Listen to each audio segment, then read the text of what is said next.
کسی نے کھانا بھیجنا ہے یا کوئی پڑھ کے بھیجے گا، تو آپ لوگ یقین کریں کہ جب ہم اوپر جائیں گے تو ہمیں پتہ تو چلے گا، لیکن جب تک ہم دنیا میں ہیں اور جو ہم لوگوں نے پڑھا ہے یا جو ہمیں سمجھ آتی ہے کہ ہمارے جانے والے، دنیا سے چلے جانے والے، وہ ہمارا انتظار کرتے ہیں کہ ہمارے لیے ہمارے پیچھے سے کوئی بخشش کا سامان بھیجے یا کوئی کھانا بھیجے، تو وہ ان لوگوں کے لیے بڑی خوشی کا باعث ہوتا ہے۔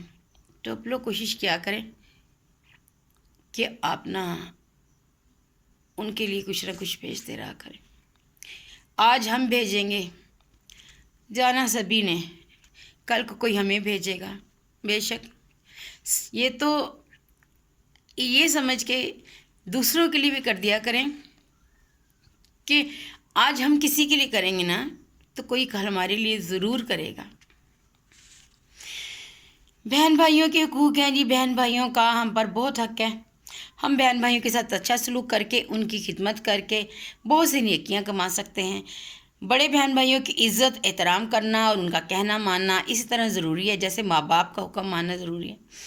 نبی اکرم خاتم نبی صلی اللہ علیہ وآلہ وسلم نے فرمایا کہ بڑے بھائی کا حق چھوٹے بھائی پر ایسے ہی ہے جیسے باپ کا حق اپنے بیٹے پر، یعنی کہ جو بڑا بھائی ہوتا ہے وہ باپ جیسا ہوتا ہے، ان کو بھی چاہیے کہ باپ بنے۔ اللہ تعالیٰ سب کو سب کے سروں پہ ماں باپ کا سایہ سلامت رہے۔ تو اگر جانا تو ہے نا، اگر کسی کے باپ چلے جاتے ہیں جو بڑے بھائی ہیں، تو ان کا کام ہے کہ وہ چھوٹے بہن بھائیوں پہ ایسی شفقت کا ہاتھ رکھیں کہ جیسے ہمارے ماں باپ کرتے ہیں۔ اس کا بڑا اجر ہے۔ دنیا میں نہ سوچیں کہ میں تو اپنے بھائی کے ساتھ اتنا اچھا سلوک کر رہا، تو میرے بھائی نے یا اس کی اولاد نے میرے ساتھ اس طرح نہیں کرتے تو کوئی بات نہیں، اجر اللہ نے دینا ہے۔ لیکن آپ تو اللہ کے سامنے سرخرو ہوں گے نا کہ میں نے بڑے بھائی ہونے کا حق ادا کیا ہے۔ اس کا بہت اجر ہے، بہت ثواب ہے۔ ہمیں اللہ تعالیٰ حق ادا کرنے کی توفیق عطا فرمائے، کیونکہ سارے صلے ہم نے دنیا میں نہیں لینے، کچھ نیکیاں ہم نے ایسی بھی کرنی ہیں جس کا صلہ اللہ نے اوپر جا کے ہمیں دینا ہے، کیونکہ وہاں ہمیں نیکیوں کی بہت سخت ضرورت ہونی ہے۔ دنیا میں تو وقتی طور پہ ہوگا نا جی، ہم نے یہ کھا لیا، ہمیں پیسے دے دیے، ہم لوگوں نے اچھی زندگی گزار لی، چلو جی ہمیں اس نے ہم سے 10 لاکھ قرضہ لیا تھا، نہیں دیا تو کوئی بات نہیں، اس کا اجر آپ کو اوپر ملے گا۔ اوپر ہمیں بہت ضرورت ہونی ہے۔ چھوٹے بہن بھائیوں پر شفقت کرنا، ان کے ساتھ نرمی سے پیش آنا اور ان کی مدد کرنا اللہ تعالیٰ کو راضی کرنے کا ذریعہ ہے، اللہ کو راضی کرنے کا ذریعہ ہے۔ نبی اکرم خاتم النبی صلی اللہ علیہ وسلم نے فرمایا، جو چھوٹوں پر شفقت کرتا ہے وہ ہم میں، جو چھوٹوں پر شفقت نہیں کرتا وہ ہم میں سے نہیں ہے۔ اگر بہن بھائیوں میں سے کسی بات سے ناراض ہو جائیں تو جلدی صلح کر لینی چاہیے، کیونکہ 3 دن سے زیادہ ناراض رہنا اللہ تعالیٰ کو پسند نہیں ہے۔ رشتہ داروں کے ساتھ اچھا سلوک کرنا چاہیے، والدین اور بہن بھائیوں کے ساتھ کے بعد جو ہے وہ قریبی رشتہ تعلق وہ اپنے خونی رشتہ داروں سے ہوتا ہے، ان میں چچا، تایا، ماموں، خالہ، پھپھی اور ان کے ساتھ ان کی اولاد اور دوسرے رشتہ دار شامل ہیں۔ رشتہ داروں کی ہر لحاظ سے اخلاقی و مالی مدد کرنا، اگر اللہ نے آپ کو توفیق دی ہے تو اب یہ نہ سوچیں کہ فلاں وقت میں تو اس نے ہمارے ساتھ ایسا کیا تھا۔ کہتے ہیں کہ اگر کوئی آپ کے پاس مدد کے لیے آیا ہے نا تو یہ اللہ تعالیٰ کا آپ پہ کرم ہے، کہ اللہ تعالیٰ کا آپ پہ کرم ہے کہ کوئی آپ سے مانگنے آیا، کوئی آپ سے اپنی ضرورت پوری کرنے آیا۔ کرنے کو تو اللہ بھی ضرورت پوری کر سکتا، اللہ نہیں دے سکتا اوپر سے آسمان سے بوریاں پھینک دے، لیکن نہیں، اس نے کسی نہ کسی کو ذریعہ بنایا ہوتا ہے۔ کتنی بڑی بات ہے کہ کوئی آپ کے پاس آتا ہے تو اللہ تعالیٰ کی آپ پہ کرم نوازی ہے۔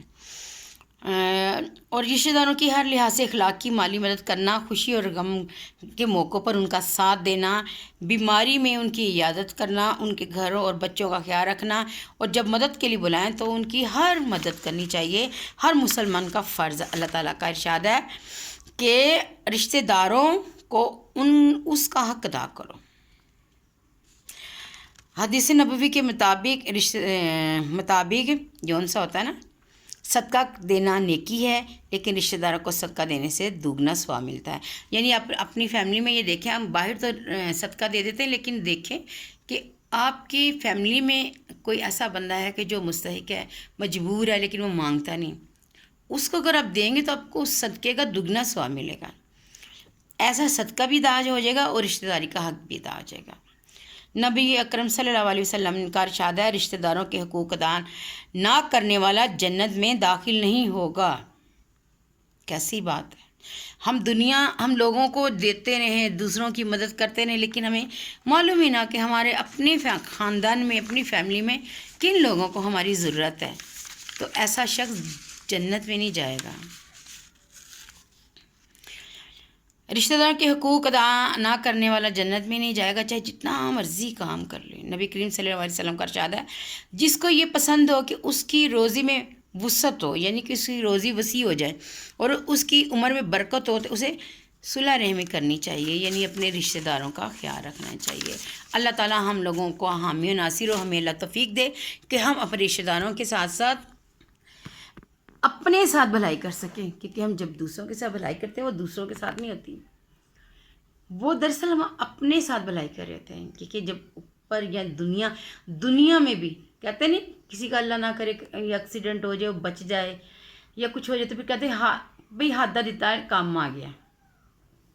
تو کیا ہوتا ہے کہ ہاتھ کا دیا، یعنی کہ کسی ٹائم ہم نے صدقہ یا خیرات یا کسی کی مدد کی اور اس نے ہمارے لیے دعا کی ہو، تو وہ کیا ہوتا ہے، وہ دعا اس ٹائم ہمارے کام آ جاتی ہے۔ تو اس لیے دوسروں کا بھلا کرنے کا مطلب ہے کہ ہم لوگ اپنا بھلا کریں گے۔ دعاؤں میں یاد رکھیے گا، میرے چینل کو لائک اور سبسکرائب کیا کریں پلیز، ذرا مہربانی لائک کا بٹن دبا دیں اور زیادہ سے زیادہ شیئر کیا کریں تاکہ میری ویڈیو وائرل ہو سکے، اور جس کام کے لیے میں نے یہ چینل بنایا ہے وہ اس میں میرا مقصد پورا ہو جائے، دنیا میں جانے سے پہلے میں اپنے کام کر لوں۔ آپ کے تعاون اور آپ کے پیار کا بہت شکریہ، دعا میں یاد رکھیے گا۔ اللہ حافظ۔